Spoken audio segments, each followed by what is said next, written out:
All right, so a little chapter 4 review here. Chapter 4, we're exploring extrema. So local mins, local maxes, absolute mins and maxes. Functions that increase or decrease. Also optimization. So let's do a little review. So number 1, this one says for each of the following functions, find the critical numbers and the intervals of increase or decrease. So let's tackle letter A here first. And for this function here, it's a cubic function. But what we obviously need to do to find the critical numbers is what? Sign analysis. Before sign analysis, we need to find the derivative. Yeah, we need to find the derivative. Yeah, so we gotta make sure, don't forget to do calculus on these calculus questions. So find the derivative. So f prime of x is equal to 1 minus 3x squared. 3x squared. That's beautiful. Now, in order to find the critical numbers, I need to find out where the x values make this expression either 0 or undefined. So obviously x, this is a polynomial, so it's defined everywhere. There is no value for x that causes this to be undefined. So let's set it equal to 0 and find out what happens. So I'm going to go through this pretty quick here. So we end up with x values of plus or minus 1/3. You okay with that? I'm sorry. No, root 1/3, I mean. Plus or minus root 1/3. Or 1 over root 3. Yeah. Now, so 1 over root 3 is fine too.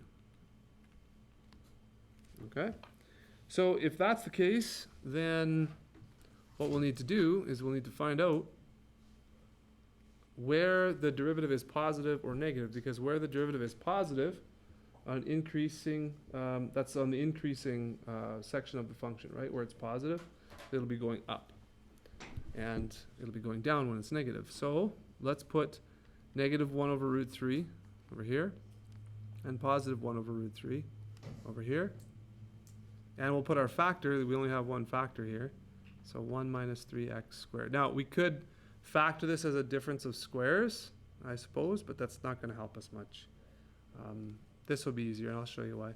So we already know that this factor is 0 here and 0 here, so we only have one factor to deal with. And then it's pretty easy to do test points on this factor to see where it's positive or negative. So 0 obviously would be in between these two. So if I put 0 in here, 1 minus 3 times 0 squared is just 1 minus 0. That's positive 1. So in here, it's positive. If x was largely negative, like negative 10, well, negative 10 squared is positive 100, so it's 1 minus 300. So obviously that's negative. And if it's largely positive, like positive 10, that's 1 minus 300 still. So it's going to be a negative value. So this is kind of what the derivative looks like as far as the sign goes. So f prime of x is actually going to be negative here, then 0, then positive, then 0, then negative. So the question asks for critical numbers, but also intervals of increase or decrease. So we want to simply look at, this final determination of what the derivative is doing, and that's going to be our intervals of increase. If the derivative is negative, doesn't matter how negative it is, if it's negative like this at all, then that function is decreasing to have tangents like that, right? So it's going down. And then similarly, it's if the tangents are all positive, then the function is increasing. So f of x is increasing on, and we're going to write the open interval there of negative 1 over root 3 to positive 1 over root 3. Because that's where it's positive. And decreases, so f of x decreases, or is decreasing, on, and there's going to be two such intervals here, so open, obviously, as well, negative infinity to negative 1 over root 3, in union with positive 1 over root 3, to positive infinity. So I believe that should be your answers. Any questions with that?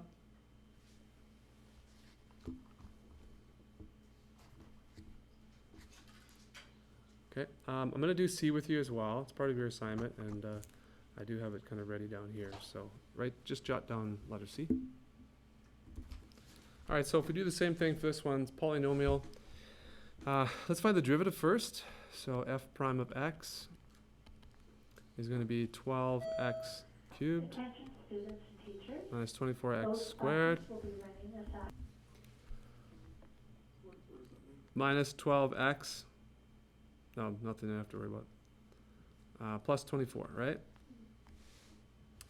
All right, so that look good? 24 squared, 12x. Okay, so we can, obviously we're going to let this equal to 0. There's no place where x causes this to be undefined, so we're just looking for the critical numbers, that the x values that make it 0.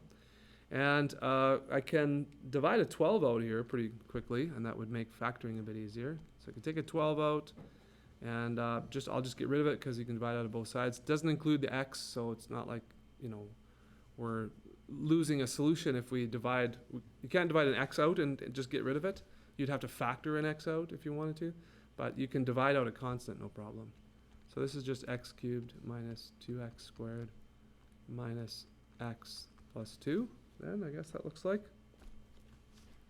So let's factor that, and this would be the case where you have to stretch back into pre-cal 30, and how do you factor a cubic function, right? Quadratic is pretty easy, but a cubic, you're going to have to test some factors, right?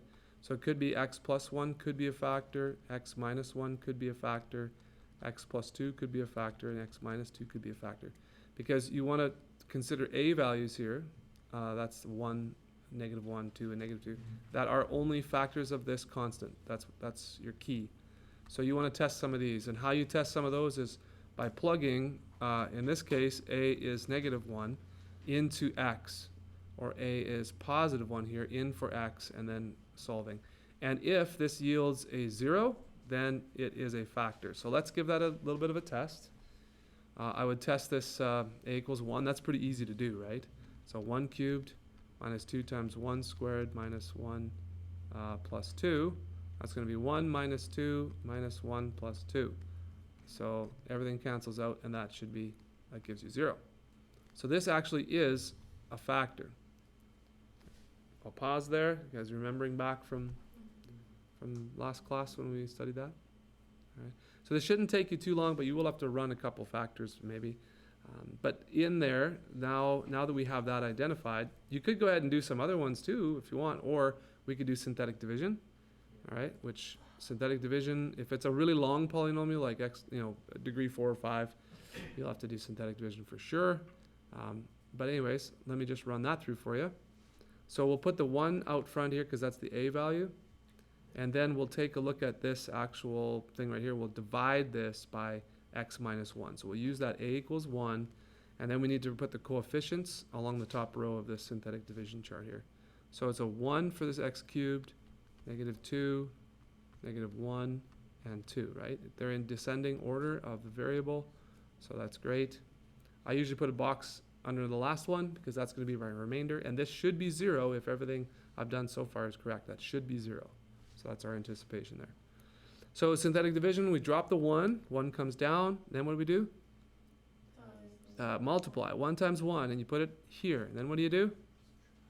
You add or subtract? Well, because we used the a, which is the opposite sign of this one, we can just add. So we just add here. It's easier to add. You subtract in long division. In synthetic division, we change the sign of that a value so that we can add. If you don't change it, can you subtract? If you don't change it, then you have to subtract. Yeah. So negative 2 plus 1 is negative 1. Multiply, add, negative 2, multiply, add, 0. Awesome. Oh, shoot. Things disappeared on me. 1. So this was a 1, or adding, negative 1. Okay. All right, so I do have x minus 1 as a factor, so don't forget that. But I also now have x to the power of 2 minus x minus 2. And my program is bogging at me here. And then this one's easy to factor now, should be, hopefully. Let's see, is there anything we can get here? So x minus 2, x minus plus 1. All right, so you see how I factored that quadratic? Yeah, okay. All right, so now we've got this factored now. This is great. Now we can do sign analysis and find out where this function is increasing or decreasing. So that's the added wrinkle to this kind of question. You might have to factor it and by doing synthetic division. All right. So we'll do some sign analysis here. So a quick sign analysis yields us this sign over these intervals here for f of x. So that means that just f of x, don't comment on the derivative here, we're talking about the original function. So the original function is decreasing on negative infinity to negative 1, as well as, that's a u for in union with sort of thing, 1 to 2.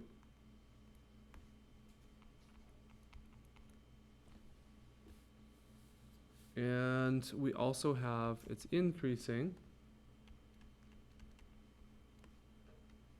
on negative 1 to 1 in union with 2 to infinity.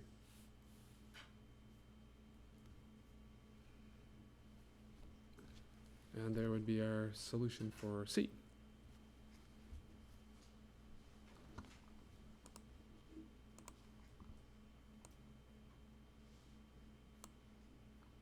So let me know if you have any questions about that. I'm trying to get that onto a little screen there.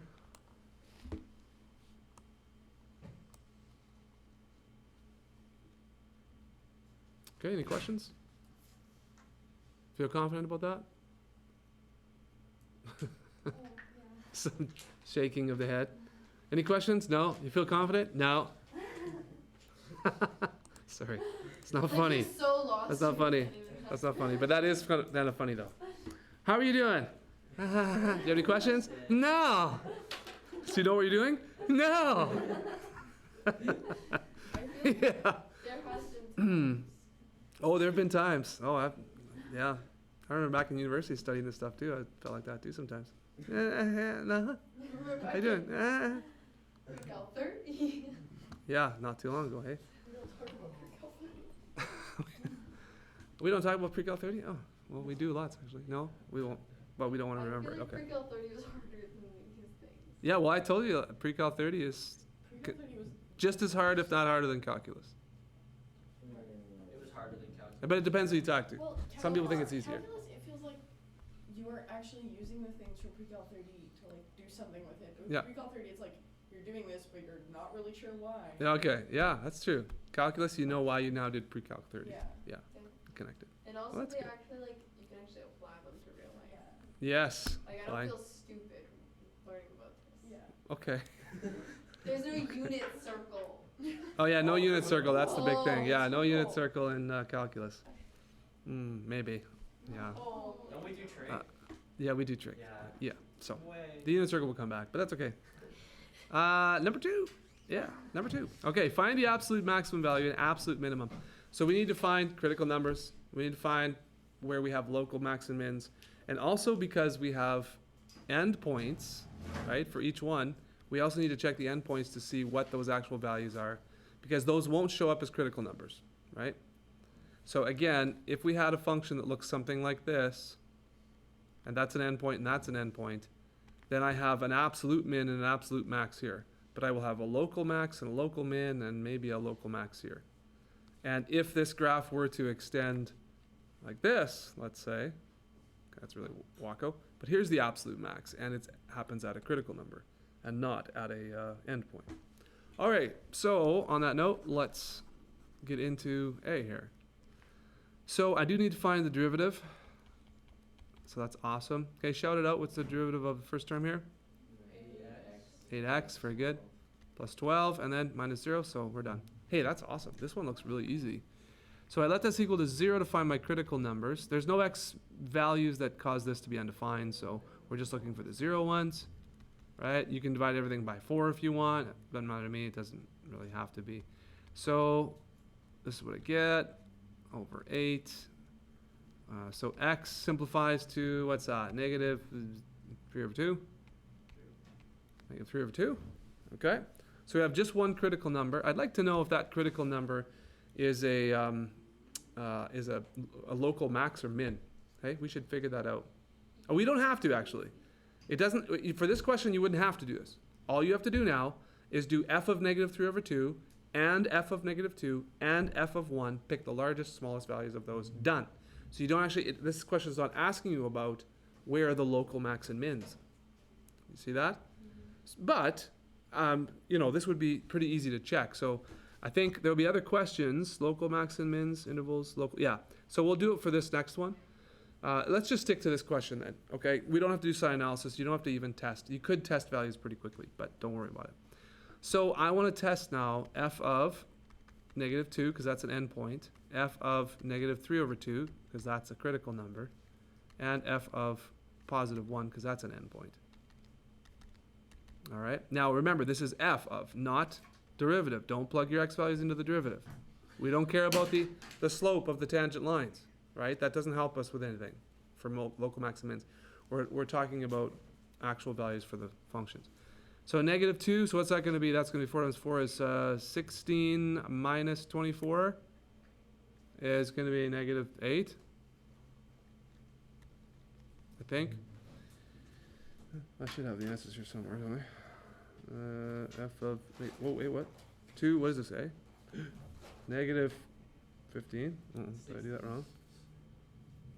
F of negative 2 should be, that's not right. Okay, fine. This is 4 times 4 is 16. Minus, didn't I do this right? Minus 24. Oh, minus 7. Yeah, I forgot the minus 7, sorry. So negative 8 minus 7 is negative 15. Thank you. Thank you to no one, because no one helped me out with that. That one's negative 16. This one is negative 16, that's correct. And 1 should be pretty easy. 4 plus 12, 16 minus 7 is 9.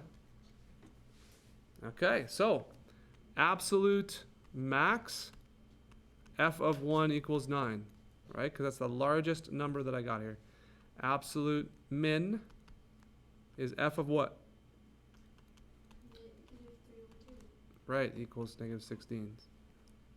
So put all that information in your answer, the x and the y, just like this. Do just like that, everything's covered. We could do a quick sketch of this. We don't know much about it, but we do know that the endpoint we have a negative 15, and at negative, that's at negative 2, and at negative 1.5 we have negative 15, and then at 1 all the way up here we have like a 9. So it looks like it could be something like this, although we don't really know what happens in between. You don't have enough information there. I actually do know one other thing, that the intercept is negative 7. So it's going to come like this, looks like. Maybe something like that. And it is part of a parabola. So I do know that the concavity doesn't change here. What I mean is that it looks like it's going to go up and continue to go up. We don't know if this is the vertex. We could figure that out too. But again, we don't want to figure out more than we need to. And you don't even need this graph. It's just for fun. All right. I'm going to skip over to number 4 here now, actually, because number 4 is a good one because it covers everything. I would say critical numbers, intervals, local max and min, quick sketch. Okay. So let's do number 4. And here we go, 4a. Critical numbers require us to find the derivative. Awesome. That's 4x cubed. That's 24x squared. Plus 44x minus 24. Okay. Again, this is a polynomial. There's no radicals, square roots. There's no denominators. So x is not causing a problem for this to be undefined anywhere. So we just need to let this equal to 0 so that we can find out what those critical numbers are. We could, yeah, question, comment?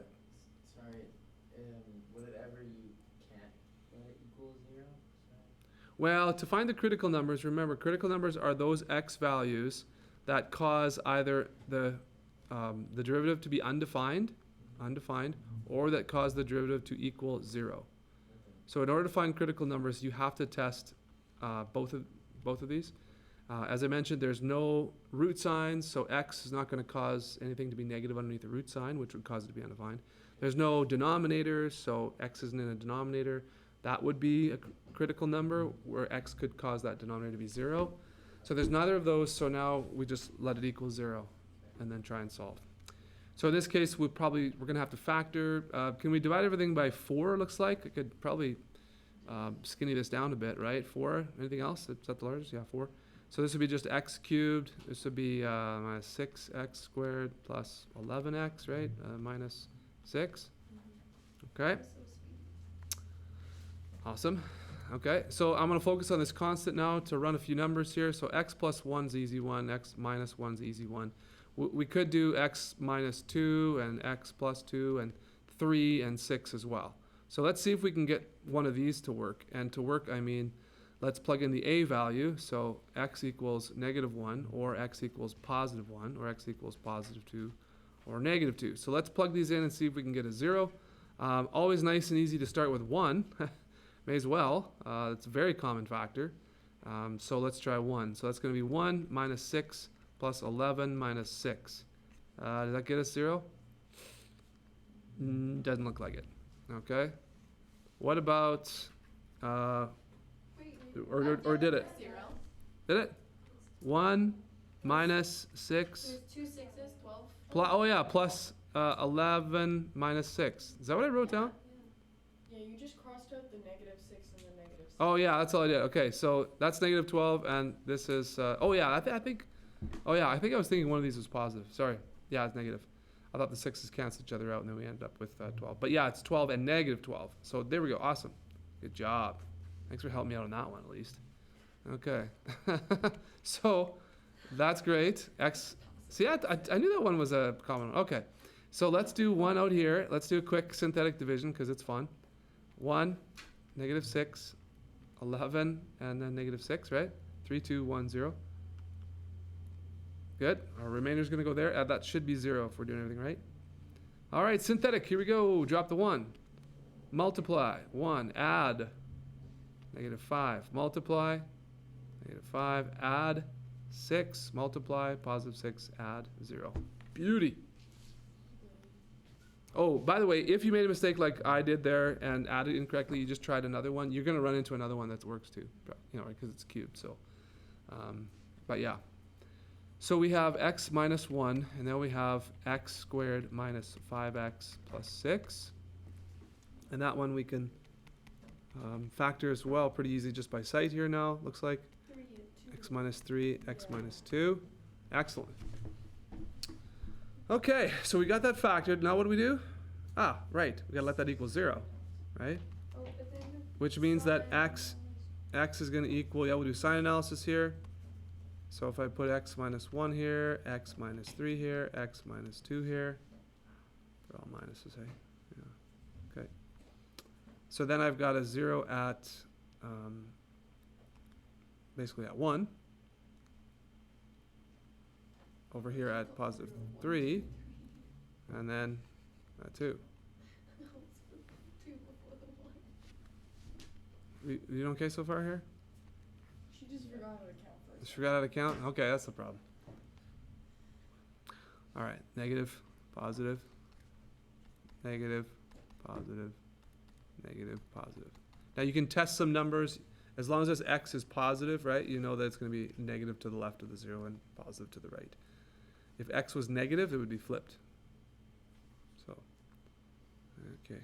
All right, so then our derivative is negative here, 0, positive, 0, negative, 0, and positive. So back to the question. Find the critical numbers. Okay, so A, I guess, A, critical numbers, the old crit pounds here, are x equals 1, 2, and 3. We okay with that? All right. I'll find out where I am here.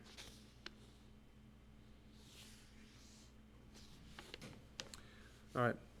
Yeah, so the whole 4 thing from before, right, when we divided this out, for what we're looking for here, it's okay to do that. That's not a problem because that doesn't give us any critical values. Is it a bad idea to get rid of a 4 in all circumstances? Maybe, because this is an equation now, but don't end up doing that to functions, right, or to other things. So it's okay to leave that 4 in there. You don't need it, but you don't need it for any of this right now. It doesn't affect any of the critical numbers or anything like that, but might be a good idea when you're factoring things Wait, to just leave that out there. Realize that you've taken that out as a factor, but it doesn't have any x on it, so you can't divide out an x, but you can divide out a constant and you'll still be good. does Yeah. it affect, the increasing and decreasing? Well, being that, okay, that's a good question. Yeah, technically, which is part of the reason why I said that. Technically, this is a factor here, but it's positive everywhere, so it doesn't change anything. If you took out a negative, then you'd be in trouble. Yeah, because that would actually flip all these. So if you remove a positive constant, you're okay. It's not going to mess anything up. But if you took out a negative value, then that is a factor here. Like if this was a -4, that would change the whole complexion of things. So yes, that's why I'll go back and maybe correct what I said there. You can divide out a positive constant, it's no big deal, but just make sure that if it's a negative, you got to keep it, you got to put it in the sign analysis. All right, so those are critical numbers, and B then asks for find the intervals of increase and decrease. So we'll go with the sign analysis on there. We've already done a lot of that work already. So B, increase, and that's going to be from 1 to 2, as well as from 3 to infinity, because that's where the positives are there. And decrease, negative infinity to 1, as well as 2 to 3.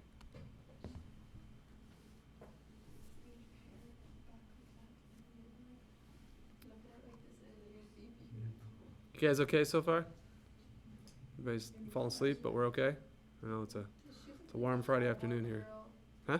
Hallmark. Do you watch Hallmark movies, like Christmas Hallmark? Hallmark movies? Or, Yeah. or fall Hallmark Yeah. movies. No, Christmas ones are the best. Yeah. Maybe you have the combat boots from Hallmark. I'm not sure that has anything to do with what we're doing here now, but okay. But at least it wakes us up, right? Oh, Hallmark movies. Oh, what? Okay, I'll go so. It's the ponytail. Okay. All right, C? C? Find the local max and min values. Again, sign analysis solves all our problems. We've done all the work here. So, local max and min. So where do we have a local max and min, you figure? What happens at 1? Something happens because I have negative, then I have 0, then I have positive slopes. 2 is max. So a local min happens at f of, what is it? F of 1 equals, and yes, you're gonna have to plug in that 1 to get a value. Let me help you there. Let's see, local min, f of 1 is gonna be -9. So you would plug 1 into the original function to get that. Do we have another local min? 3. Yep. And f of 3, and that's gonna be as well -9. Huh. F of 1 -9, f of 3 -9. Yep. And then local max 2. What if, at f of 2. could those be, like, let's say this was like the absolute max. Could you have 2 absolute maxes? No, can't have 2 absolute maxes. There's only one absolute max, absolute. So if there are 2, then it's just non-defined. Oh, okay. You mean if they're the same value? Yeah. Yeah, if they're the same value. But not if they're different. And that's what you meant, if they're the same value. Yeah. So the absolute max for, if you had, let's say 2 endpoints or something, and it was like part of a parabola, and those are the absolute max on that, then yeah, you could just name them too. Would you only need As long as they're the same value. Because you can't have maxes, like, don't get mixed up your absolute max and your local maxes, that's all, yeah. But if they're the same value, you can have, it occurs twice, yeah. Interesting. Now, this function itself is a quartic, is it? Quartic? It's a quartic function, the 4. So it kind of looks like a parabola, but we're going to sketch it here pretty quick, I guess, right? Yeah, right now. It looks like a parabola, but it's not a parabola, but check it out. You see, we can already see what the graph's going to look like. Something like this, right? It's got a little bit of a, it's like a parabola, but it's got a little bit of a hump in the middle. And do we have a constant? No, we do not have a constant. So what's the y-intercept there? The x-intercept's going to be, it's going to go through. We don't have a constant in the original function. See? They all have x's in them. So that's like plus 0. Yeah. So we're going to have our y-intercept is going to be 0. Okay, so let's draw as best we can. We have coordinate plane. We're going to go through 0. We just determined that. We also have f of 1 is at -9 down here. And f of 3 is also at -9. And f of 2 is at -8. Right here. So the graph's going to look something like this. It's going to come through 0, 0. It's going to go down here. This is a local min. It's going to come up to a local max, come down to a local min, and then be symmetrical. So something like that.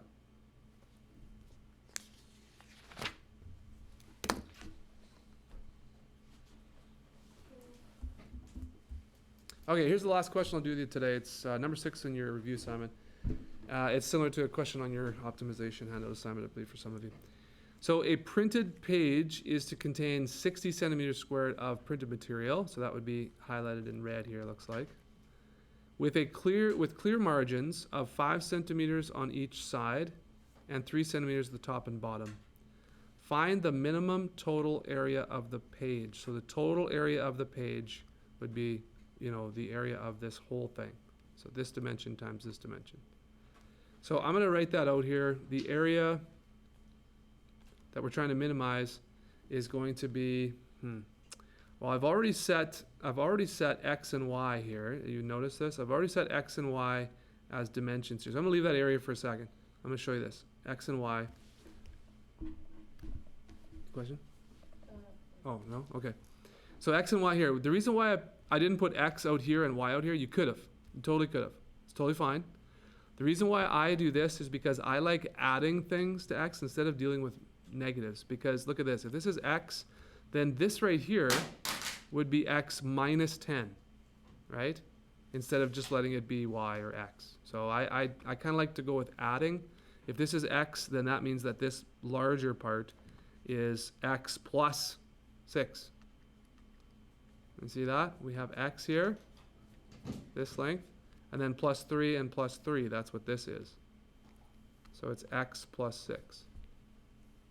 And this part over here, if I let y equal the this part, then this is y plus, well, it's 5 on either side, so it's y plus 10. Okay.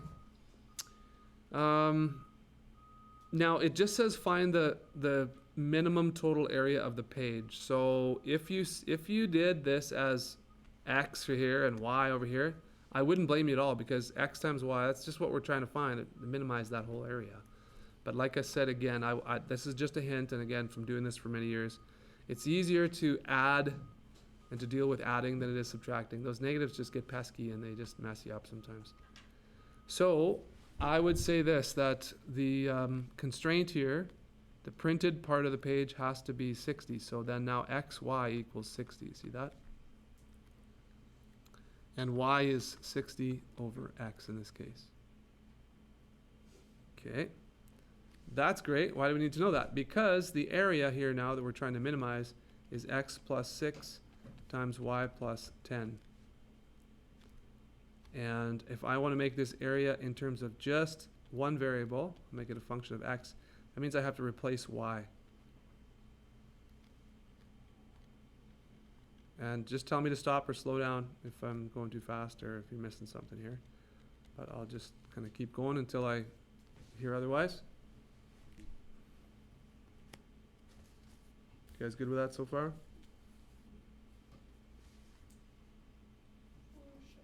Okay. All right, so might be a good idea to expand this area a little bit here. To expand this out. So I'm going to go a of x is equal to, what's x times 60 over x? 60. Yeah, it's just 60. It would be 60x over x, which would be simplified to 60. So, and then now x times 10 is plus 10x.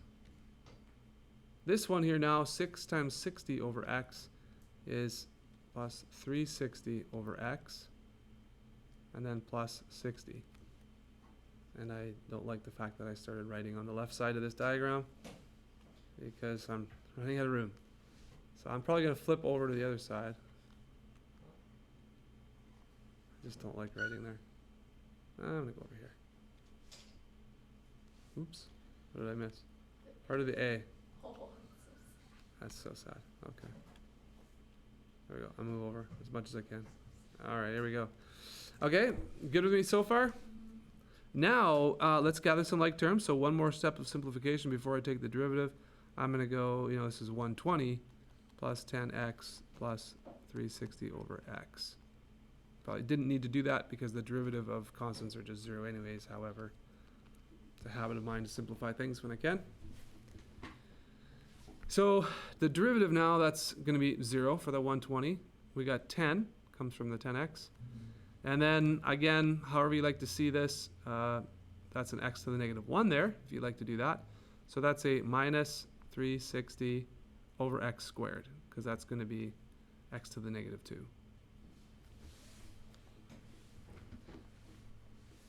And I'll pause there. Anyone having any suffering any shortness of breath or heart palpitations here at this point of this question? Maybe, yeah, you are? Okay. Test, will you put up like those equations that you did for the No, you can put those on your cue card though. Yeah, you can have a cue card. So, well, yeah, I don't know. What we need to Is there know. Maybe, let me think about that. What's that? But yeah, you should, there's not a whole ton of formulas from previous years that you should, you should know area of rectangles and volume of squares and things like that. But yeah, I might give you some formulas because there are a lot of them, I guess, that you aren't aware of, but you shouldn't need anything exotic, really. Okay, let's keep going with this then. So we gotta let this equal 0, right? And so that's gonna be 360 over x squared equals 10 when I substitute 0 here and bring this over to the other side. So 360 equals 10x squared. And maybe I'll move this way now. So that's going to be 360 over 10 equals x squared, or 36 equals x squared. So x is going to equal the square root of 36, which is 6. And we don't worry about the negative 6 because it's a length, so there's no negative length. So it looks like x equals 6 here. All right. How you guys feeling about that? Good? Okay, so if that's the case, so think about this again. Is this a max or a min? Does this yield us a local max or a min?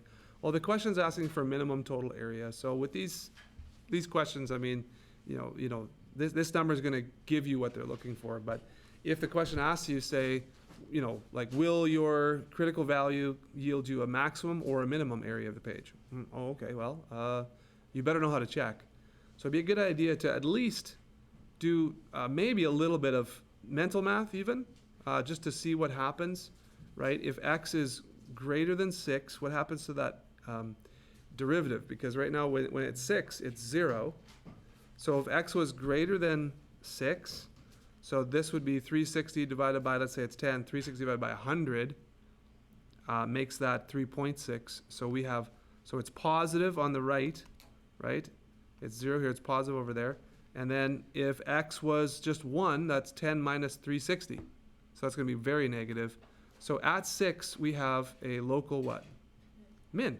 You see that? So a quick check, takes you about 15 seconds. You can check to make sure this is going to yield you a max or a min. Okay?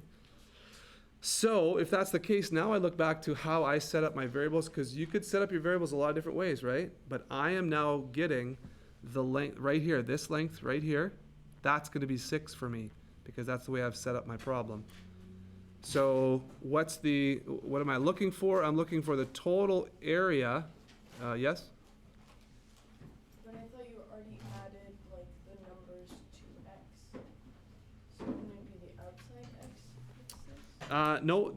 So in my question here, I just have, in my question, I just had this length here, the height of this rectangle, shaded rectangle, that's what I set to equal x. So this whole thing is x plus 6, because this is the x, and then this is 3 plus 3. So the area that I'm minimizing, yes, that's going to be x plus 6 times y plus 10. So I'm working on it. So now I got x, so now I need to find out what y is. So if x is 6, y is 60 divided by 6, or 10. So the area, again, the area of the whole thing is going to be x plus 6 times y plus 10, right? Remember we got that from before, right up here. So the area is going to be 6 plus 6 times 10 plus 10. That's interesting. So 12 times 20, or 240. 240 centimeters squared. Yeah, that should be your answer. Got it over there too.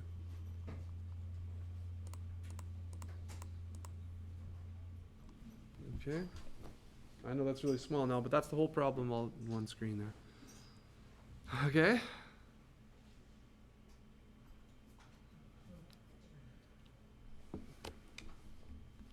All right. Now, you have 10 minutes of class here left, so if you want to work on this review, you want to work on your optimization assignment, you have any questions for me before Monday's test, there you go.